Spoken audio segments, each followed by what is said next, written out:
Nah,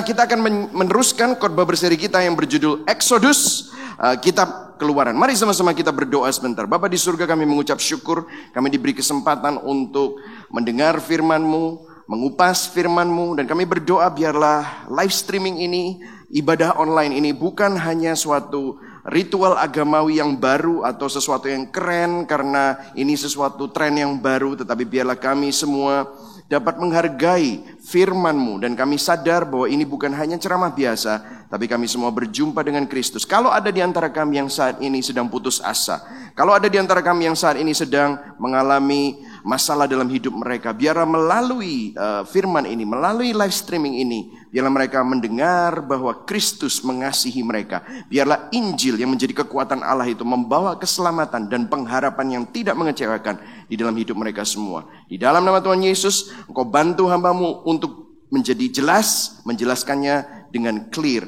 Help us all, in Jesus' name we pray.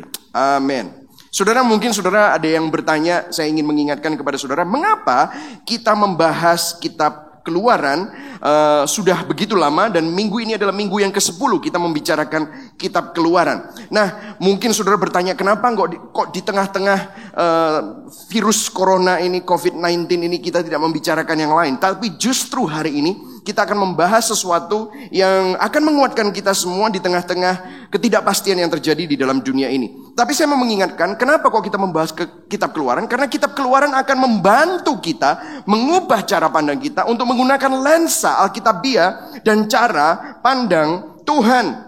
Seringkali apa yang menjadi cara pandang kita itu mempengaruhi iman kita. Hari-hari ini iman kita sangat ditentukan dengan keadaan. Apalagi kalau misalnya sekarang ngelihat dolar naik terus ya saudara ya. Kadang-kadang orang-orang itu kan begini, kalau rupiahnya menguat gitu saudara, iman saudara kuat gitu. Kalau saudara rupiahnya menurun dan melemah, iman saudara melemah. Ini menunjukkan bahwa iman kita ini begitu rentan. Karena seringkali keadaan itu sering menentukan iman kita. Dan kalau saudara melihat keadaan itu tidak pernah menentu. Yang kita butuhkan sebenarnya itu bukan iman yang besar, tetapi iman yang benar. Apa maksudnya? Karena saudara begini saudara, saya nggak peduli seberapa besar keyakinan Anda, tetapi iman Anda akan tetap goyah kalau iman Anda terletak pada tempat yang salah.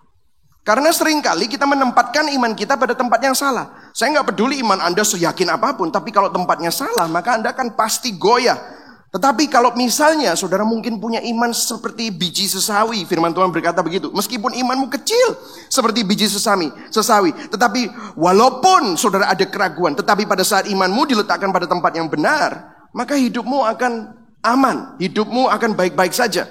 Meskipun Anda banyak pergumulan, meskipun saat ini ada wabah corona di dunia, meskipun ada banyak goncangan, engkau akan tetap tenang.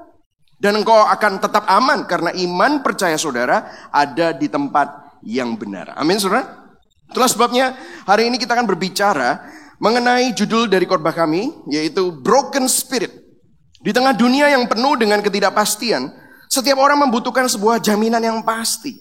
Namun persoalannya di mana ada jaminan yang pasti itu? Karena apapun yang sedang ada di dalam dunia ini nggak pasti. Karena hari ini semuanya bisa aman, tetapi besok bisa belum tentu aman. Minggu lalu ekonomi dunia sepertinya begitu luar biasa, tetapi minggu ini dunia seperti kota mati.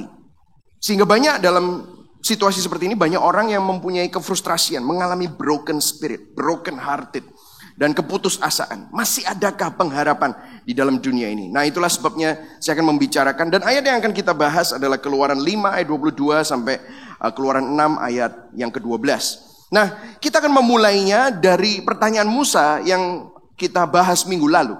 Nah, kalau saudara belum mengikuti khotbah berseri ini adalah minggu yang ke-10. Jadi artinya saudara sudah ketinggalan 9 minggu. Jadi mohon saudara bisa mengikutinya melalui YouTube channel kami, atau saudara bisa cek di Spotify, saudara bisa cek di Android dan iPhone melalui Google, melalui Gibeon app yang ada di itu semua, tempat itu semua. Nah saudara, Keluaran 5 ayat 22 dikatakan begini. Lalu Musa kembali menghadap Tuhan, katanya, Tuhan, mengapakah kau perlakukan umat ini begitu bengis? Mengapakah? Mengapa pula aku yang kau utus? Sebab sejak aku pergi menghadap Firaun untuk berbicara atas namamu, dengan jahat diperlakukannya umat ini. Dan engkau tidak melepaskan umatmu sama sekali. Saudara perhatikan di sini pertanyaan-pertanyaannya adalah kata-kata mengapa. Mengapakah kau perlakukan umat ini begitu bengis? Mengapa aku yang kau utus? Kenapa Musa bilang begitu? Kenapa dia malu, saudara? Karena dia pikir setelah mujizat-mujizat itu, minggu lalu kita berbicara mengenai mujizat-mujizat, 2 minggu yang lalu, dan minggu lalu kita bicara bagaimana Musa akhirnya diyakinkan Tuhan. Ternyata tetap saja Firaun bukan malah melepaskan, tetapi Firaun malah semakin kejam terhadap bangsa Israel. Dan itulah sebabnya Musa tanya, mengapa kau memperlakukan ini semua terhadap umat kepunyaanmu, katanya. Dan saudara, kalau saudara perhatikan, mungkin ini juga pertanyaan yang sama yang sering terjadi dalam hidup kita. Why? Why? Mengapa? Mengapa keadaanku seperti ini? Mengapa bencana alam terjadi? Mengapa virus corona ini? Gara-gara virus corona ini, akhirnya bisnisku lagi mengalami banyak masalah. Mengapa? Mungkin saudara adalah orang-orang yang mempunyai keluarga yang terpengaruh, atau mungkin ada dari keluarga saudara yang kena dampak melalui ini semua. Mengapa? Saudara, saya mau kasih tahu kepada saudara, dan hari ini biarlah ini menguatkan saudara. Di dalam dunia yang sudah jatuh dalam dosa, maka penderitaan dan kejahatan itu tidak mengagetkan. Jangan kaget, saudara. Jangan kaget. Tetapi justru yang mengagetkan adalah kalau ada kebaikan, kalau ada pemeliharaan Tuhan, kalau ada sesuatu yang baik, itu yang mengagetkan. Saya kasih contoh ya, saudara. Kalau saudara baru beli Ini bukan promosi iPhone, tetapi karena kebetulan telepon saya adalah iPhone. Kalau saudara baru beli HP baru, mereknya iPhone atau mereknya Samsung atau apapun, dan saudara buka, dan saudara nyalakan, dan waktu saudara nyalakan itu celing, waduh, jernih, semuanya jelas, suaranya enak. Saudara kaget nggak? Ya enggak, wong itu apa? Baru. Teleponnya apa? Baru. Tapi coba kalau saudara pernah bawa telepon itu, dan kemudian telepon itu saudara bawa ke tingkat 38. Waktu saudara telepon, tiba-tiba ada orang yang ngagetin saudara, tiba-tiba telepon saudara lepas, dan dari tingkat 38 jatuh ke bawah. Dier.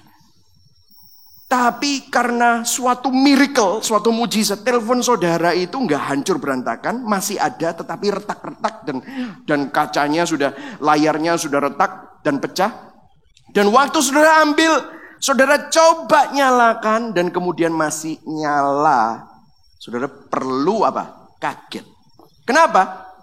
Telepon itu sudah jatuh dan semestinya rusak, hancur, berantakan, tapi kok masih nyala.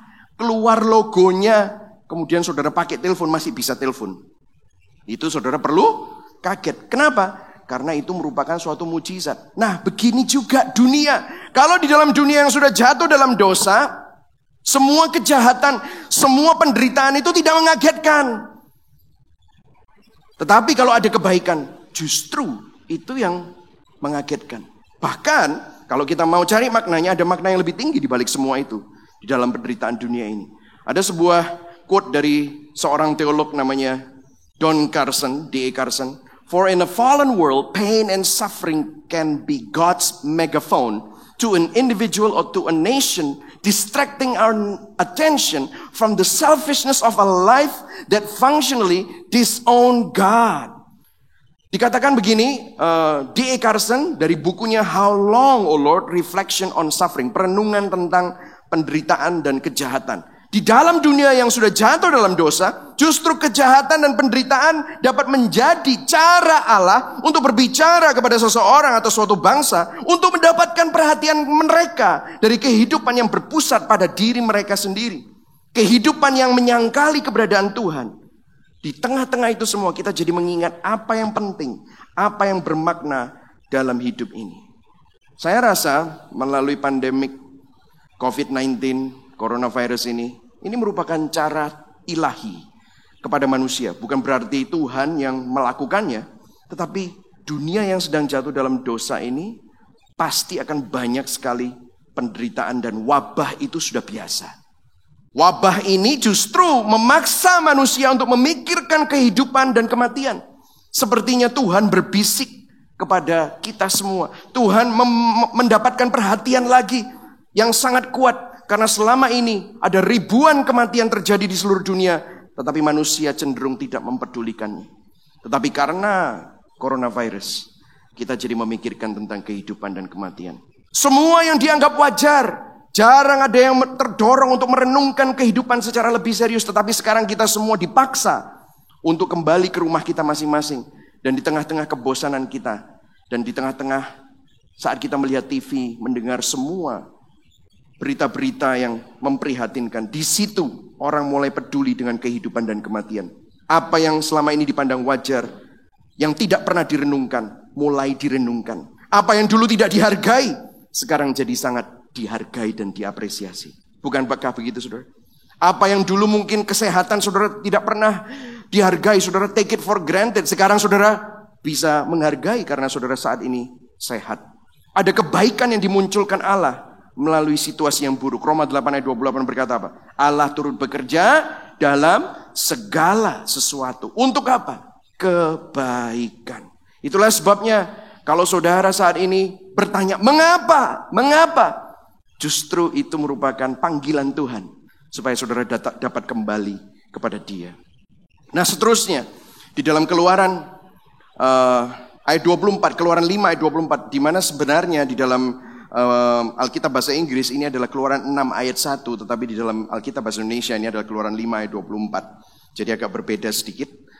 Dikatakan begini, tetapi Tuhan berfirman kepada Musa, sekarang, katakan sama-sama sekarang, now, engkau akan melihat apa yang akan kulakukan kepada Firaun, sebab dipaksa oleh tangan yang kuat, ia akan membiarkan mereka pergi. Ia dipaksa oleh tangan yang kuat, ia akan mengusir mereka dari negerinya. Dari sini saya bisa mengambil kesimpulan bahwa poin kita yang pertama adalah our how, bagaimana cara kita, and our now are not the same with God's how and God's now.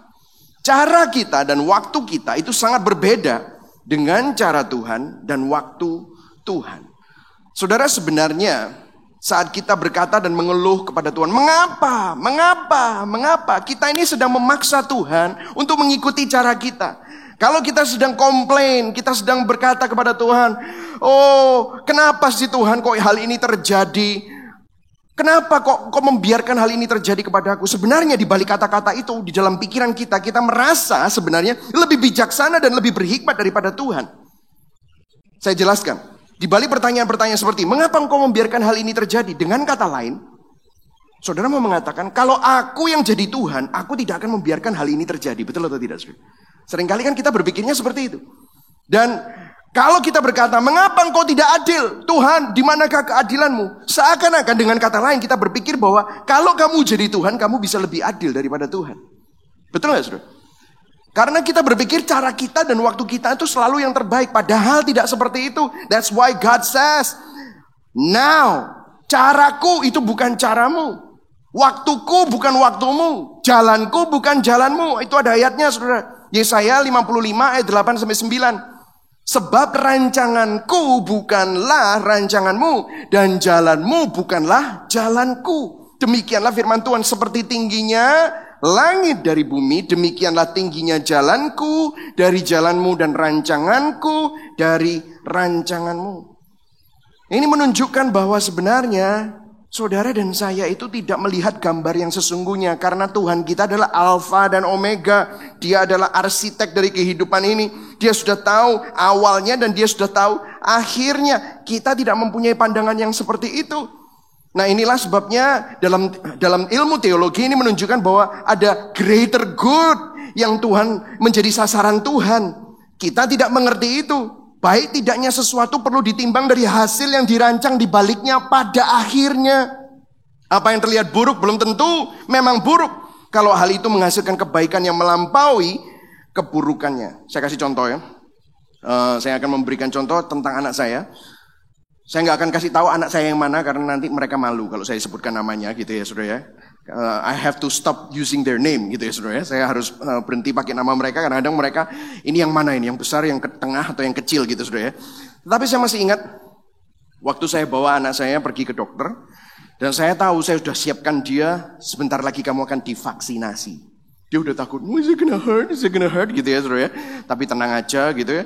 Terus saya dikasih tahu dokternya hari ini dia akan divaksinasi 5 saudara. 5 saudara. Jadi disuntik 5 dan 3 di paha kanan dan 2 di paha kiri saudara.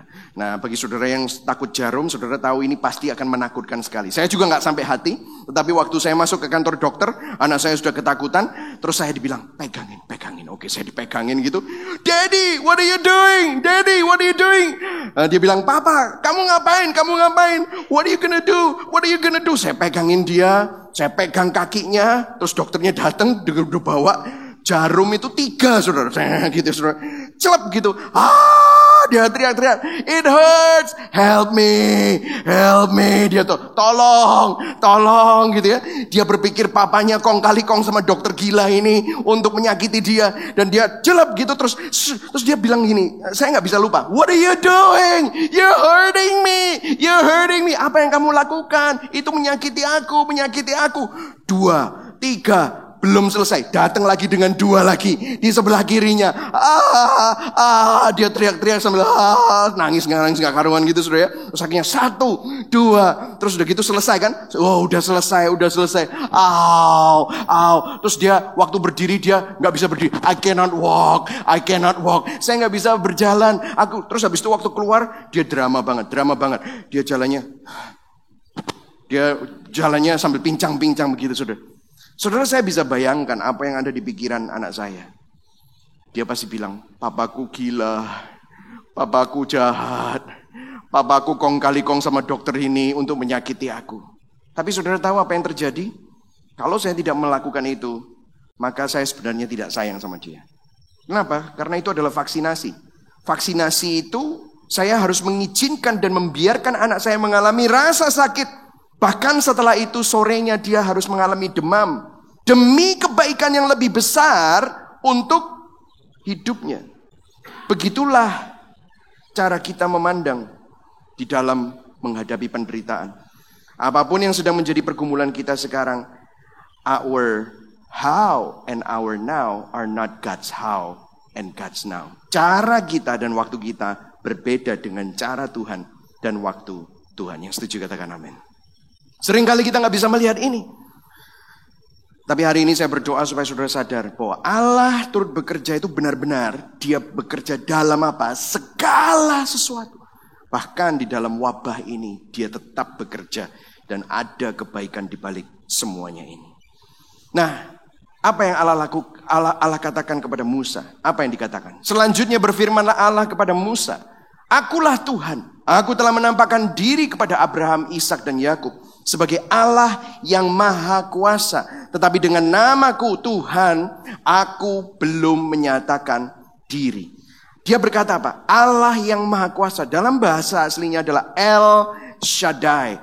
El Shaddai artinya all sufficient one. Allah yang kuasanya artinya Allah yang kuasanya lebih dari cukup untuk melaksanakan janjinya. El Shaddai. Dan kalau saudara perhatikan dari ayat 1 sampai ayat 7, saudara akan perhatikan, nanti kita akan baca sama-sama. Ada 14 kata aku dan ada 5 kataku.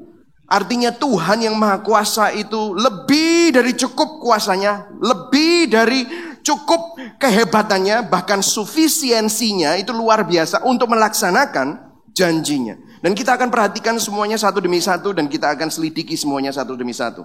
Kita akan lihat ayat yang pertama. Selanjutnya berfirman Allah kepada Musa, akulah Tuhan. Akulah Tuhan. Aku telah menampakkan diri kepada Abraham, Ishak dan Yakub sebagai Allah yang maha kuasa. Tetapi dengan namaku Tuhan, aku belum menyatakan diri. Ayat 3. Bukan saja aku telah mengadakan perjanjianku dengan mereka untuk memberikan kepada mereka tanah Kanaan tempat mereka tinggal sebagai orang Mesir. Tetapi aku sudah mendengar mereka, orang Israel, the groaning of Israelites, yang telah diperbudak oleh orang Mesir. Dan aku ingat kepada perjanjianku. Di minggu yang ke-6 kita belajar bahwa Tuhan ingat dan setia akan janjinya. God is not only a promise giver, but God is a promise keeper and a promise fulfiller. Ingat itu bukan berarti dia lupa. Dia tidak pernah lupa. Yang setuju katakan amin ya. Waktu Alkitab katakan dia setia, berarti bukan sebelumnya tidak setia terus sekarang setia. Enggak. Tapi maksudnya apa? Sekarang waktunya telah tiba. Waktu Tuhan untuk melakukan dan membela umatnya telah tiba. Kita semua pernah ingkar janji, tetapi Tuhan bukan Tuhan yang ingkar janji. Tuhan bukan hanya pemberi janji, tetapi dia setia kepada janjinya. Dan dia selalu menggenapi janjinya. Maksudnya bahwa waktu Alkitab berkata, Tuhan ingat dan setia akan janjinya, artinya di dalam arsitek grand desainnya Tuhan, dia sesuai dengan urutannya. Waktu dia belum sampai di sini, dia tidak akan mengerjakan yang ini, tetapi dia mengerjakan yang ini. Seperti misalnya gedung ini, waktu interiornya belum waktunya dikerjakan, maka interior akan menerima prioritas yang lain. Tetapi waktu membangun sebuah gedung, maka fondasinya dikerjakan dulu, maka pancang-pancangnya akan dikerjakan dulu, sampai akhirnya waktunya interiornya masuk, waktunya karpetnya masuk, waktunya wallpapernya masuk. Itu artinya waktu Tuhan sekarang telah tiba. Jadi kalau saudara waktu ini berbicara, why Tuhan, kapan? Kapan? Jangan takut bahwa waktu Tuhan itu tidak sama dengan waktu saudara. Tetapi saudara harus tahu bahwa apapun itu yang saudara hadapi, Tuhan adalah Tuhan yang baik. Dan Tuhan adalah Tuhan yang berdaulat. He is in control of your life. Amin saudara. Nah, dikatakan apa? Ayat kelima. Di sini dia mulai berbicara. Sebab itu katakanlah kepada orang Israel, akulah Tuhan. Sekali lagi diulang. Saudara bayangkan ini diulang terus. Kenapa? Manusia suka lupa. Saudara bisa katakan kepada kanan kirimu, pada orang-orang yang duduk di sebelahmu, manusia suka lupa. Itulah sebabnya Tuhan bilang, akulah Tuhan. Dan dikatakan apa? Aku akan membebaskan kamu dari kerja paksa orang Mesir. Melepaskan kamu dari perbudakan mereka dan menebus kamu dengan tangan yang teracung, dengan hukuman-hukuman yang berat. Ayat yang ke-6, aku akan mengangkat kamu menjadi umatku, dan aku akan menjadi Allahmu, supaya kamu mengetahui bahwa akulah Tuhan Allahmu yang membebaskan kamu dari kerja paksa orang Mesir. Aku akan membawa kamu ke negeri yang dengan sumpah telah kujanjikan memberikannya kepada Abraham, Ishak, dan Yakub. Aku akan memberikannya kepadamu untuk menjadi apa? Milikmu. Diulang lagi apa? Akulah Tuhan. Wow, lihat ini saudara. Ini luar biasa. Disinilah saudara harus tahu bahwa Injil bukan hanya dimulai pada waktu perjanjian baru, tetapi the gospel. Katakan sama-sama the gospel ya. Injil, message, kabar baik.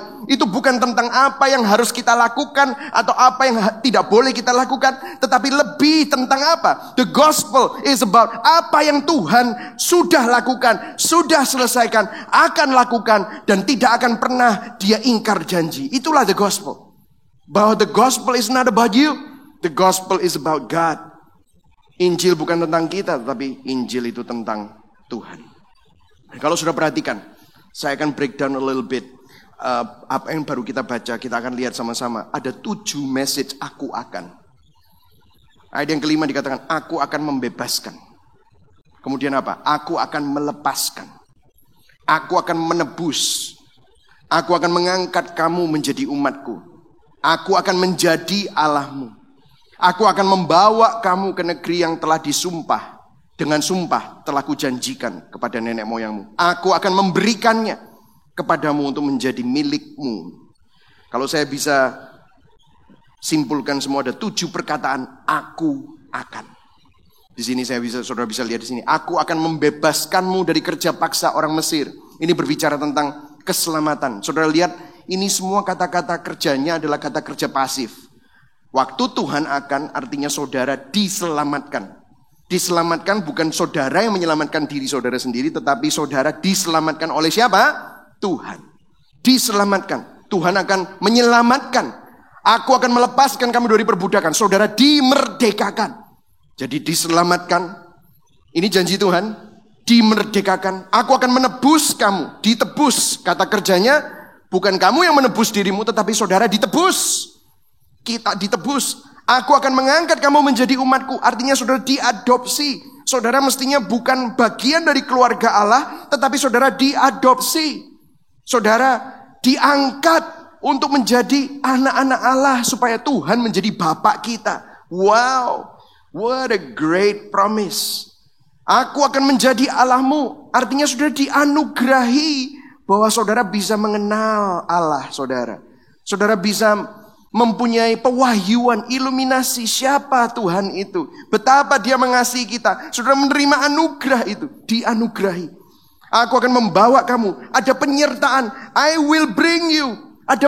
Ada tuntunan. Ada guidance. Saudara disertai. Tidak pernah ditinggalkan.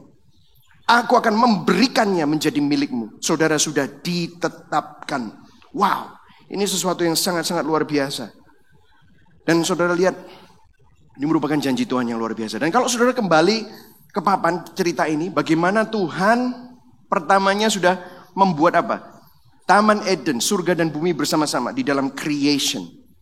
Dan semua itu baik. Tetapi apa yang terjadi karena dosa. Ada perpisahan antara Allah dan manusia. Itulah yang namanya the fall. Dan kalau sudah perhatikan itu di Kejadian 3 sampai Kejadian 11. Tetapi di dalam belenggu dosa, di dalam maut, di dalam kutuk dosa, ada inisiatif Tuhan. Disinilah ini semua, 7 perkataan. Di mana ada redemption. Saudara, ini rencana penebusan Tuhan itu saudara mau diselamatkan. Saudara, di dalam rencana penebusan Tuhan itu saudara mau dimerdekakan dari belenggu dosa. Seperti bangsa Israel yang mau dimerdekakan dan diselamatkan dari perbudakan Mesir dan perbudakan Firaun. Saudara dibebaskan dari belenggu dosa dan perbudakan kutuk dosa di dalam dunia. There is redemption. Dan itu mulai dari Abraham sampai Musa, bahkan sampai Yesus Kristus. Sehingga kita nanti dibawa ke restoration di dalam langit baru dan bumi baru. Ini semua adalah janji Tuhan. Di mana saudara diselamatkan, dimerdekakan, ditebus, diadopsi, dianugerahi, disertai, dan ditetapkan untuk menjadi milik Allah semua. Yang setuju katakan amin. Itulah sebabnya kalau saudara menghadapi masalah-masalah ini, saudara ada di dalam cerita yang besar. Saat ini mungkin saudara belum melihat, tetapi saudara ada di dalam redemption of God. Saudara sekarang sedang ada di dalam cerita ini. Jangan putus asa. Jangan kehilangan pengharapan. Jangan marah sama Tuhan. Karena dia tahu apa yang terbaik yang sedang terjadi dalam hidupmu. Saudara, kalau saudara menghadapi ini semua, sebenarnya keadaan sebenarnya tidak pernah menghancurkan iman kita. Kalau saudara perhatikan di sini, Musa berkata apa? Kepada orang-orang Israel. Musa mengatakan demikian kepada orang Israel. Tetapi mereka tidak mendengarkan Musa. Jadi Musa cerita ini sama orang Israel. Tetapi apa? Bangsa Israel bilang apa? Mereka, kita baca sama-sama. Tetapi mereka tidak mendengarkan Musa. Karena apa? Mereka apa? Putus asa. Bahasa aslinya broken spirit atau broken hearted. Karena apa? Karena perbudakan yang berat itu. Saudara, saya nggak tahu apa yang sedang saudara hadapi saat ini. Mungkin saudara persis seperti bangsa Israel saat ini. Saudara, disinilah saudara bisa mengetes. Tadi saya bicara begini. Bahwa yang kita butuhkan bukan iman yang besar, tetapi iman yang benar. Ini menunjukkan apa? Sebenarnya begini. Keadaan tidak pernah menghancurkan iman saudara. Tetapi keadaan mengungkapkan apakah kualitas iman saudara ini benar atau hanya besar tapi di tempat yang salah. Nangkep gak maksud saya?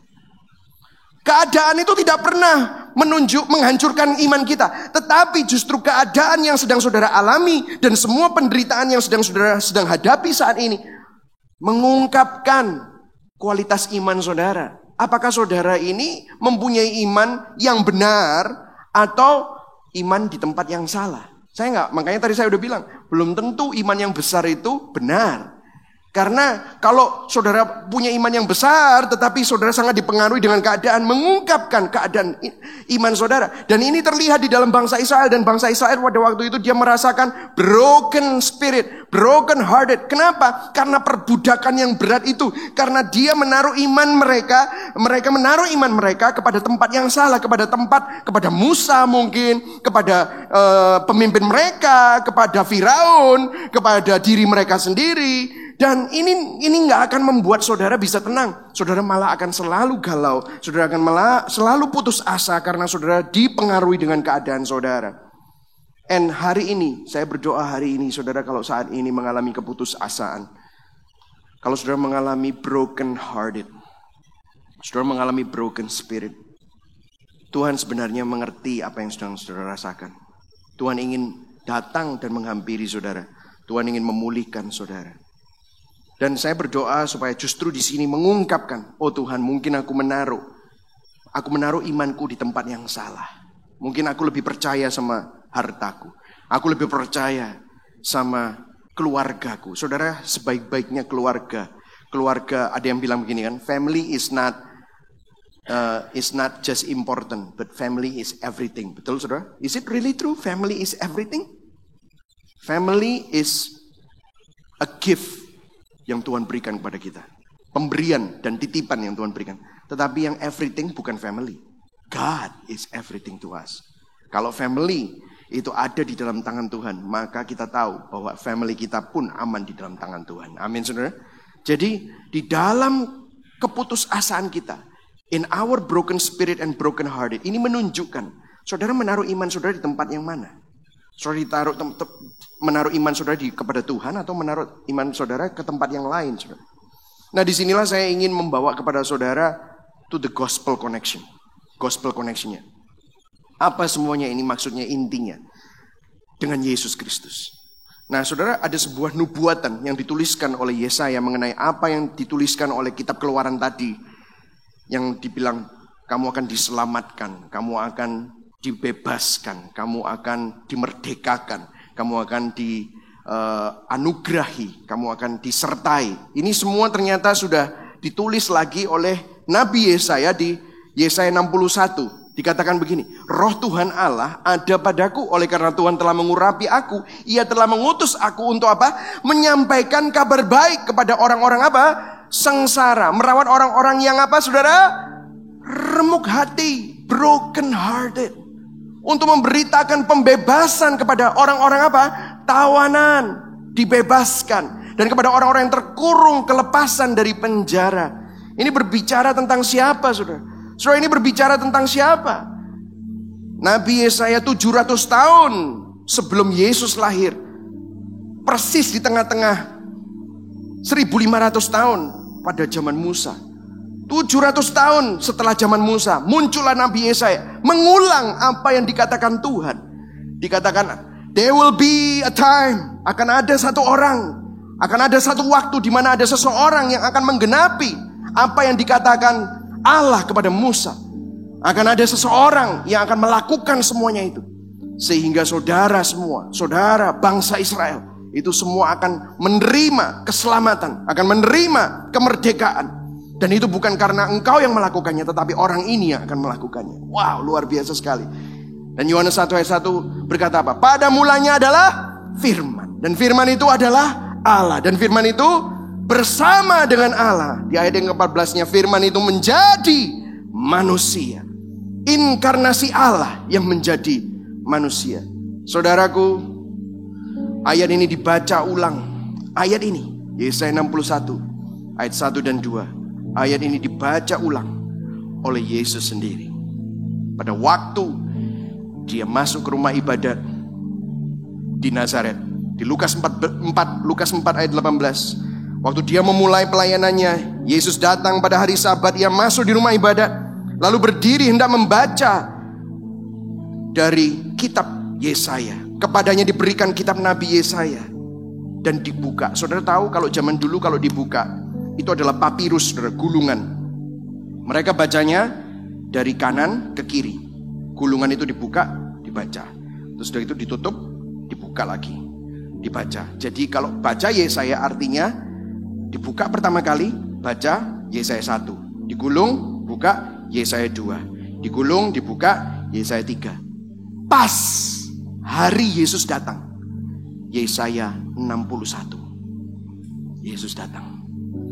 Dia bicara, dia baca, Roh Tuhan Allah ada padaku, karena Tuhan telah mengurapi aku. Ia telah mengutus aku untuk menyampaikan kabar baik kepada orang-orang sengsara dan merawat orang-orang yang remuk hati, broken hearted. Dia datang untuk merawat orang-orang yang seperti itu, memberitakan pembebasan kepada orang-orang tawanan dan kepada orang-orang yang terkurung, kelepasan dari penjara.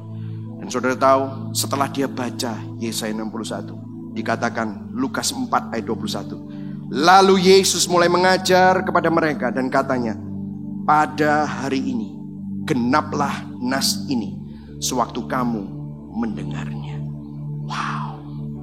Yesus berkata bahwa genap apa yang dikatakan kepada Musa 2000 tahun yang lalu.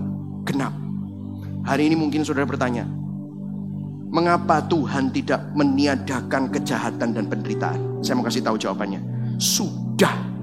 Tuhan sudah meniadakan dan memberikan solusi terhadap kejahatan dan penderitaan. Dia sudah memulai proyek pemusnahan kejahatan dan penderitaan. Di mana mulainya? Setelah kejatuhan. Dia memulainya di Kejadian 12. Tuhan sudah memulainya 2000 tahun yang lalu. Dia bukan hanya membasmi, tetapi dia masuk ke paling dalam. Dia membasmi akarnya, yaitu apa? Dosa. Upah dosa adalah maut, tetapi kasih karunia Allah adalah hidup yang kekal. Itulah sebabnya Tuhan berinkarnasi menjadi manusia. Supaya apa? Dia yang tidak mengenal dosa jadi dosa. Supaya saudara yang berdosa tidak harus terus hidup di dalam dosa, tetapi ditukar tempat, saudara mendapatkan kebenaran Allah. Upah dosa adalah maut. Saudara yang semestinya mati. Tetapi apa yang terjadi? Tuhan tidak pernah berdosa, tetapi justru Dia yang mati untuk kita. Supaya saudara dan saya yang mestinya mati ditukar tempatnya. Sehingga kehidupan kekal yang dimiliki oleh Tuhan, itu saudara dan saya miliki. Itulah yang terjadi. Tuhan membasmi akarnya. Tuhan membasmi dosa.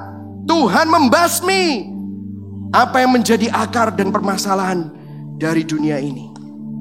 Itulah sebabnya dikatakan di Ibrani 2 ayat 14 dan 18 dikatakan apa?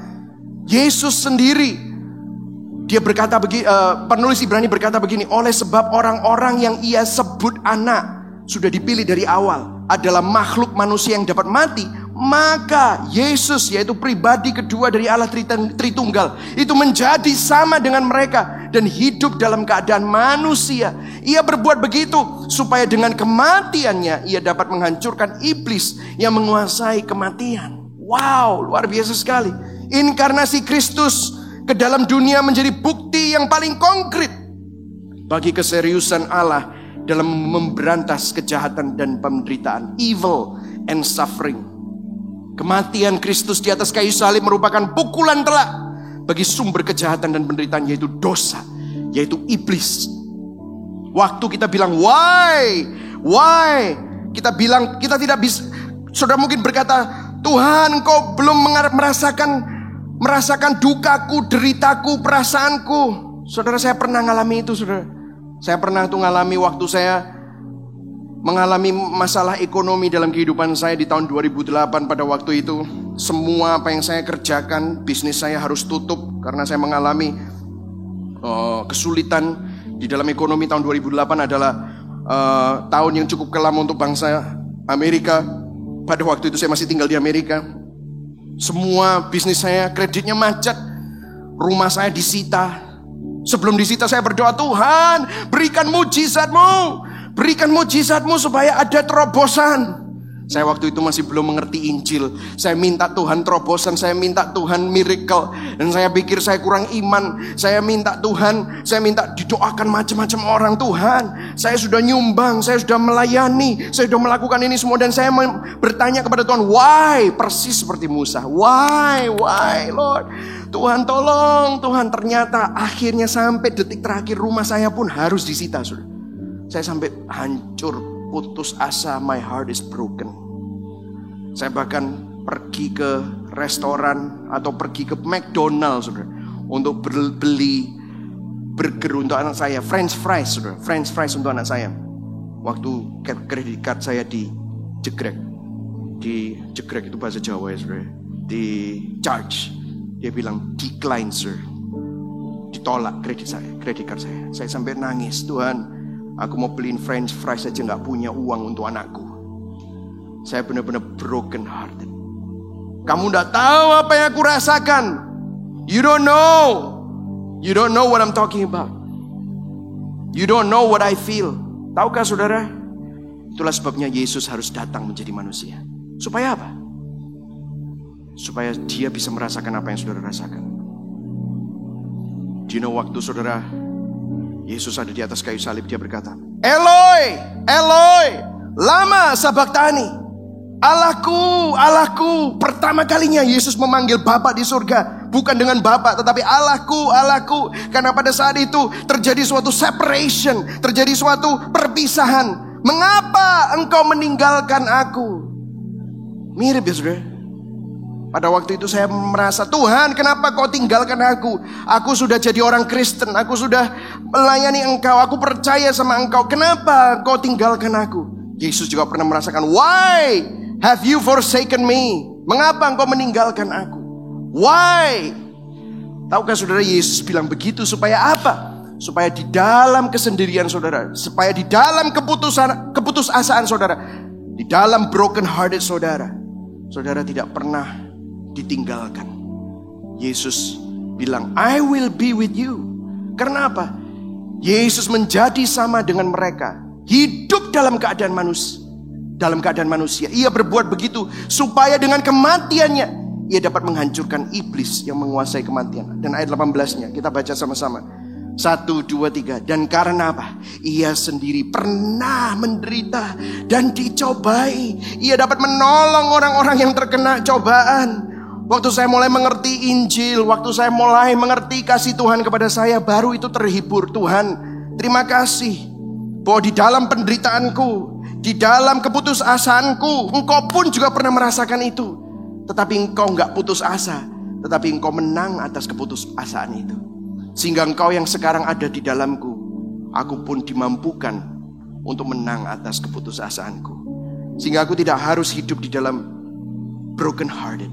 Sehingga aku tidak harus hidup di dalam broken spirit. Puji Tuhan, dia bukan cuma hanya mati, dia bangkit pada hari yang ketiga. Dosa dikalahkan, perbudakan dan belenggu dosa dipatahkan. Maut sudah tidak lagi berkuasa atas orang-orang yang percaya kepadanya. Kalau tadi ada 7 perkataan I will, melalui karya Kristus aku akan diganti, sudah selesai. Dulu janjinya terhadap Musa dikatakan apa? Aku akan membebaskan. Di dalam Yesus, saudara dan saya sudah diselamatkan. Yang setuju katakan amin. Saudara bisa katakan, saya sudah diselamatkan, saya sudah dimerdekakan. Saudara bisa katakan, saya sudah ditebus. Bukan lagi aku akan, tetapi apa? Sudah selesai. Saya bukan akan diadopsi, tetapi saya sudah diadopsi. Di dalam Kristus saya sudah diadopsi. Di dalam Kristus saya sudah dianugerahi. Di dalam Kristus saya sudah disertai. Di dalam Kristus saya sudah ditetapkan untuk menjadi milik kerajaan. Kelak satu hari Tuhan akan meniadakan penderitaan dan kejahatan secara total, secara keseluruhan. Di langit dan bumi yang baru, restoration, consummation, akan terjadi pemulihan besar-besaran. Tidak ada lagi dosa, tidak ada lagi penderitaan, tidak ada lagi air mata, tidak ada lagi virus, tidak ada lagi perguncangan ekonomi. Yang ada adalah kemuliaan Tuhan, kita bersama-sama dengan Dia. Saudara, saya mengucap syukur. Waktu saya melihat ke belakang, saya harus mengalami itu semua. Sekarang secara pribadi kami mengalami pemulihan. Kami mengalami pemulihan ekonomi, kami mengalami pemulihan hubungan. Tetapi yang menjadi paling berharga bukan pemulihannya, tetapi yang menjadi paling berharga adalah Yesus yang menjadi pengharapan kami. Itulah yang paling berharga. Yesus yang sudah mengubah janji Allah, I will, now, sudah selesai. It is done, it is finished. Itu yang paling berharga. Saudara, kalau saudara resah hari-hari ini, kalau saudara broken hearted hari-hari ini, kalau saudara putus asa hari-hari ini, renungkan ini semua. Katakan kepada keresahanmu, Tuhan, kenapa aku resah? Kenapa aku cemas? Telusuri perasaan saudara. Jangan-jangan saudara menaruh imanmu kepada tempat yang salah. Tetapi kalau saudara menaruh iman saudara di tempat yang benar, maka saudara akan bisa mengobati semua keresahan saudara. Saudara tidak perlu takut. Kalau keresahan saudara karena saudara resah bagaimana nasibku, saudara harus tahu bahwa saudara sudah diselamatkan. Saudara sudah dimerdekakan. Saudara sudah diterima. Saudara ditebus. Saudara sudah diadopsi. Dulu memang saudara gak diterima. Saudara orang tertolak. Tetapi sekarang saudara sudah diterima. Sehingga penerimaan Tuhan cukup buat saudara. Saudara dulu mungkin harga dirinya atas hal-hal yang fana. Tapi saudara sekarang sudah dianugerahi. Artinya hidup saudara bukannya saudara lagi, tetapi Kristus yang ada di dalam saudara. Saudara sudah dianugerahi. Saudara disertai, tidak pernah ditinggalkan. Saudara ditetapkan karena saudara dipilih. Itulah sebabnya saudara bisa mengenal Tuhan. Hari ini, katakan ini kepada diri saudara. Bahwa saudara tidak perlu takut. Karena Tuhan sudah melakukannya. 2 Korintus 1 ayat 20. Kita baca sama-sama. Ini merupakan suatu ayat yang memberikan saya kekuatan. 1, 2, 3. Sebab Kristus adalah ya bagi semua janji Allah. Itulah sebabnya oleh Dia kita mengatakan amin untuk memuliakan Allah. Saudara, waktu kita bilang janji Allah, kita selalu berpikir hal-hal yang materi. No. Tahukah saudara apa? Sebab Kristus adalah ya bagi apa? Semua janji Allah. Semua janji Allah itu terkandung di mana? Kristus. Bukan di hal-hal yang materi. Hari ini kalau saudara sedang cari terobosan, stop cari terobosan. Karena terobosan yang sesungguhnya adalah saudara dimiliki Kristus. Karena mujizat yang tersesungguhnya adalah saudara dianugerahi Kristus, diselamatkan oleh Kristus, saudara dibebaskan oleh Kristus, saudara diadopsi melalui Kristus, saudara disertai di dalam genggaman tangan Kristus, saudara ditetapkan menjadi anak-anaknya. Amin saudara. Oleh Dia kita mengatakan amin. Biasanya kalau kita ngomong amin apa? Oh biarlah engkau selalu diberkati, sejahtera, sehat, makmur. Begitu saudara ya. Terus kita bilang apa? Amin. Tetapi amin yang sesungguhnya itu apa? Waktu kita melihat Kristus, waktu kita melihat pengharapan kita di dalam Kristus, kita katakan amin Tuhan. Karena disitulah saudara memuliakan Allah. Itulah sebabnya saya akan tutup dengan quote ini. Santo Agustinus, Saint Augustine, dia bilang, You have made us for yourself, O Lord. Tuhan, Engkau menciptakan kami untuk dirimu sendiri ya Tuhan. And our heart is restless. Hati kami ini tidak bisa menemukan ketenangan, selalu resah. Itulah sebabnya kalau saudara belum menempatkan iman saudara di tempat yang benar, saudara akan selalu resah. Saudara akan selalu mencari makna dalam hidup ini. Dan saudara, hati saudara tidak bisa menemukan ketenangan until it find its rest in you. Sampai akhirnya hati saudara ketemu sama Tuhan. Di mana waktu saudara melihat Tuhan, waktu saudara tidak lagi memandang yang lain, tetapi hanya memandang kepada Tuhan, memandang kepada karya Kristus yang sudah selesai, memandang kepada karya Kristus yang sudah digenapi, yang aku akan tadi menjadi sudah selesai. Then saya menemukan perhentian, tempat ketenangan yang sejati di dalam Tuhan. Until it finds its rest in you alone. Amin saudara. Mungkin hari ini engkau merasa restless, khawatir. Engkau berteriak, mengapa? Mungkin saudara berkata, tidak ada yang pernah merasakan apa yang aku rasakan. Saya mau kasih tahu kepada saudara, Yesus pernah merasakannya. Yesus bukan cuma hanya tebar janji, tetapi Dia menepati janjinya. Dia bukan cuma hanya bilang, aku akan. Tetapi hari ini Dia bilang sama saudara, sudah aku selesaikan. Anda pun bisa rest. Injil bukan tentang kamu. Injil tentang Tuhan yang setia sama kamu. Injil bukan tentang apa yang harus kamu lakukan, tetapi apa yang Tuhan sudah selesaikan buat kamu. Amin saudara. Saya gak tahu apa yang sedang saudara hadapi, tapi hari ini mari sama-sama kita pandang kepada Tuhan. Mari sama-sama kita berdoa.